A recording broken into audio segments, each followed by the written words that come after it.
Morning, morning, morning. Good morning. Good morning to you. In our conversations on CARICOM, taking a look at the CARICOM offerings at COP27. Joining us as we take a look at our conversations on CARICOM is Barbuda's ambassador to CARICOM. There he is, His Excellency David Comissiong. Good morning to you, Ambassador.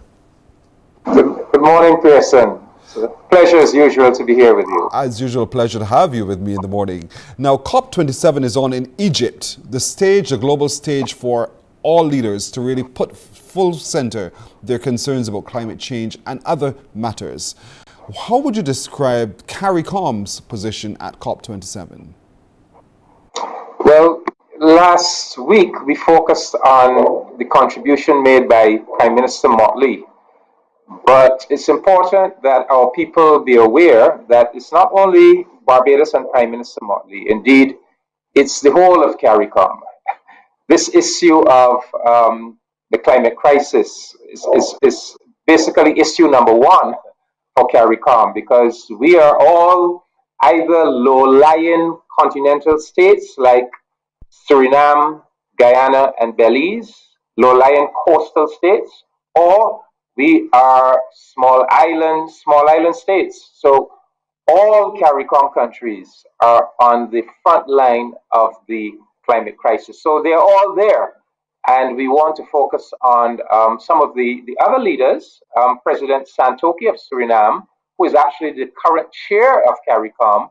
And we want to hear a little bit also from Prime Minister Gaston, Browne, who, in addition to being a CARICOM Prime Minister, is also the chair of the Alliance of Small Island States. Both the names. Let's start with the current chair of CARICOM, President Chandrikapersad out of Suriname. Let's listen to how he presented at COP27. Chair, members of the head table, leaders of the world, ladies and gentlemen. 1 year passed since COP26. Today, we are all more aware that concrete actions are needed now. Instead of more pledges, talks, and promises for the future.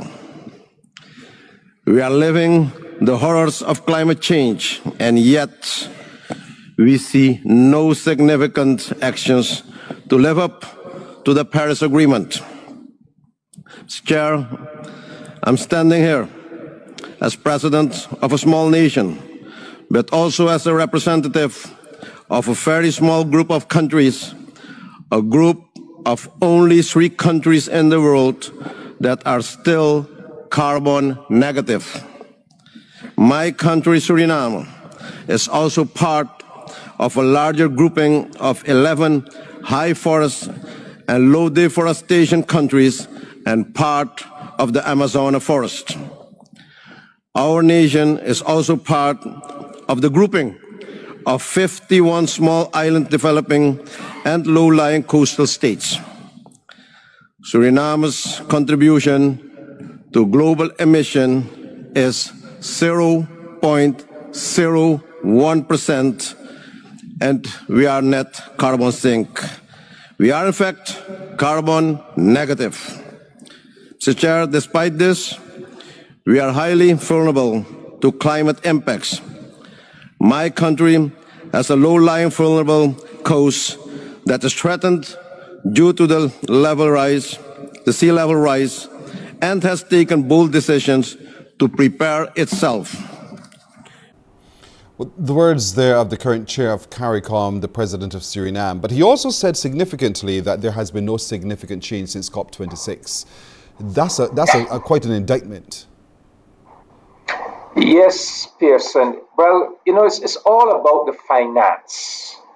At the center of this conference of the parties really is to provide the finance, the climate finance, to deal with 3 issues. The one issue is to finance projects that will lead to less greenhouse gas emissions. So you're talking about projects that will lead countries from using fossil fuels towards transitioning them towards renewable energy that does not emit these greenhouse gases. So that is climate for mitigation. Then the second climate finance is climate for adaptation. There's a recognition that there's some countries that are just going to have to adapt to global warming. So countries like Barbuda, for example. So we're going to have to create protection for our coastline, our reefs. We're perhaps going to have to invest in desalination plants as salt water invades our aquifers and so forth. So we need finance to finance adaptation processes. And then the third aspect of finance is finance for loss and damage. And this is where a country, is impacted by a climate crisis that has been caused by climate change. For example, these increasingly violent hurricanes. How does that country then recover? So it needs compensation for the loss and damage it has sustained. And so that's the key. Though climate finance is really at the very heart of these conferences of the parties. And yes, well, Barbados has put several climate finance initiatives on the table through our Bridgetown initiative. It seems as if finally we are getting some movement on finance for loss and damage, because several countries at COP now are coming forward and pledging that they're going to make a contribution to a loss and damage fund. We recently at just this COP, we had countries like Austria, New Zealand, Scotland has come to the table, Denmark, Brussels, Germany. So there are hopeful signs, Pearson. And then, of course, we had the announcement last week that France has endorsed some elements of our Bridgetown initiative. The element where we have put forward this notion of a global climate mitigation trust, where we have proposed that some 650 new IMF special drawing rights be put into a fund to fund a new mechanism or institution to finance climate mitigation and climate adaptation. So we'll see. The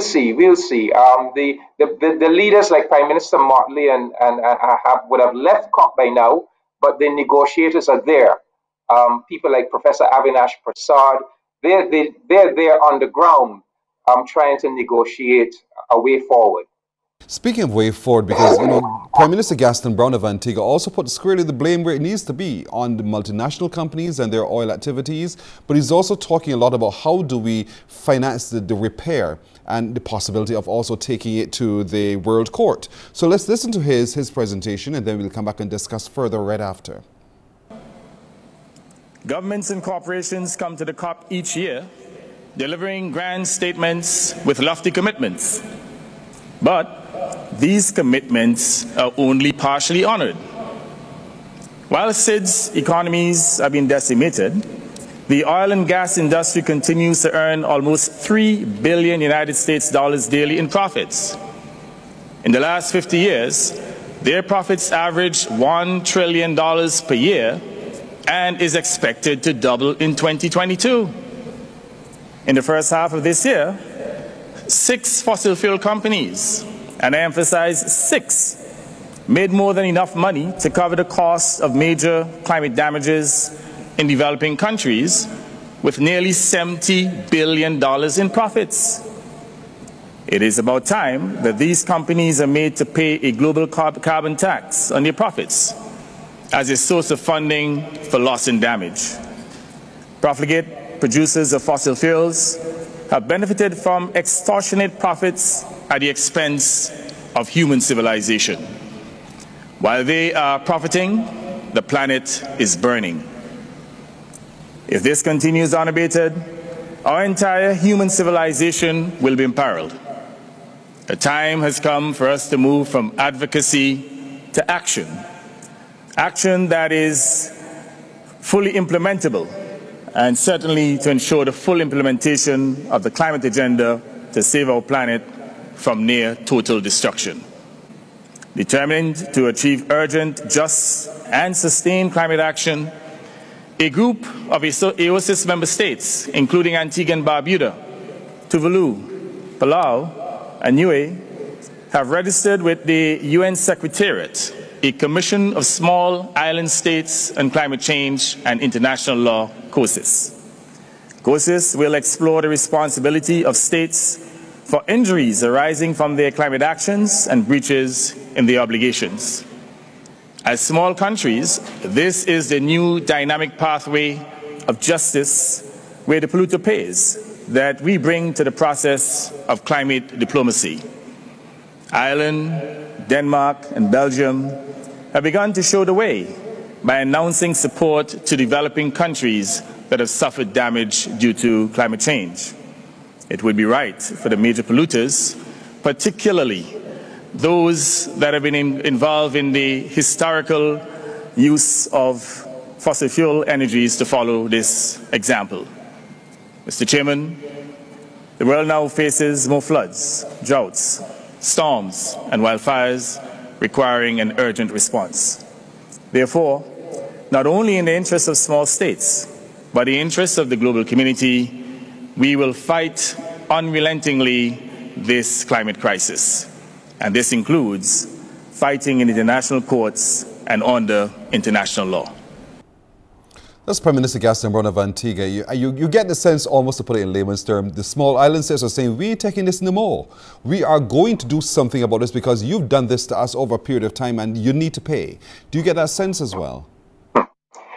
Yes. Well, as I said, he is also speaking as chair of the Alliance of Small Island States, which is even bigger than CARICOM. It's about 40 small developing countries.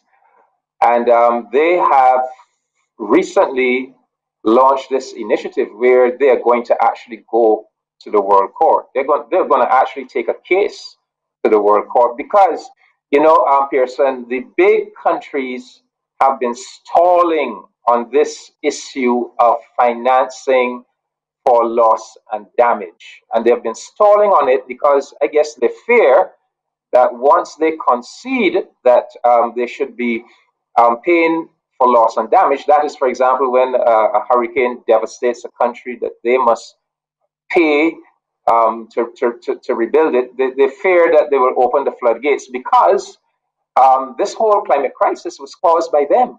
Not only what they're doing now, but over the last couple centuries with their industrial revolution and all of, they've been responsible for the greenhouse gases that are currently in the atmosphere that is causing the rise in global temperatures. So these small island states that have been fed up by the procrastination and being fobbed off by these big wealthy countries, they have now said, look, we have had enough.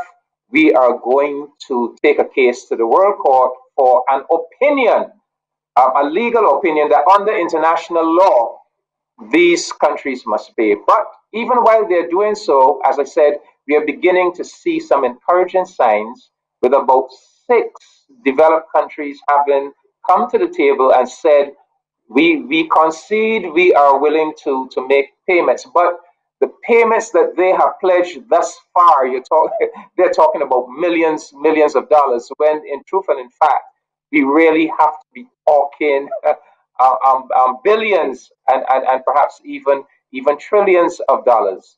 So the other point he is making is a point that is also in the Bridgetown Initiative, that is about imposing a tax on the profits of oil and gas companies. And the Bridgetown Initiative says that tax, those funds, should go into a fund that will fund loss and damage, that will give reconstruction grants. When a country has been hit by a climate disaster, they should not have to go and borrow money to rebuild.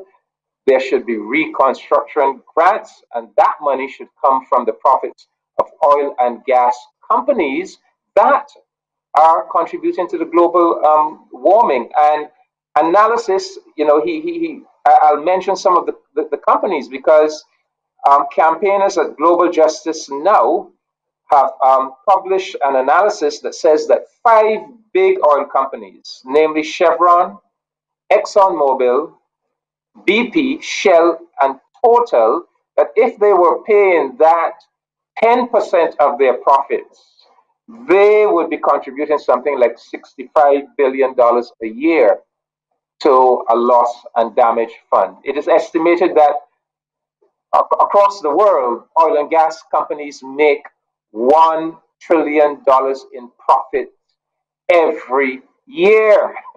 And it is anticipated that their profits will even increase more in this year of 2022. So that's a big piece of the puzzle there. And hopefully at this COP27, there will be a decision that these oil and gas companies will have to pay a tax to help finance loss and damage compensation. Well, one outstanding Barbadian said, you got to pay, Jackie Opel the late. And certainly, that's been echoed on the stage there at COP27 indeed. Ambassador Comissiong, we have to leave it right there as always. Interesting conversations and enlightenment. And we're looking forward again very soon to be able to have you on the show again for more conversations on CARICOM. Thank you so much, Ambassador. My pleasure, Pearson. Thank you. Have a good rest of your morning. Likewise, indeed. Thank you so much. Ambassador David Comissiong in our conversations on CARICOM. Morning, morning.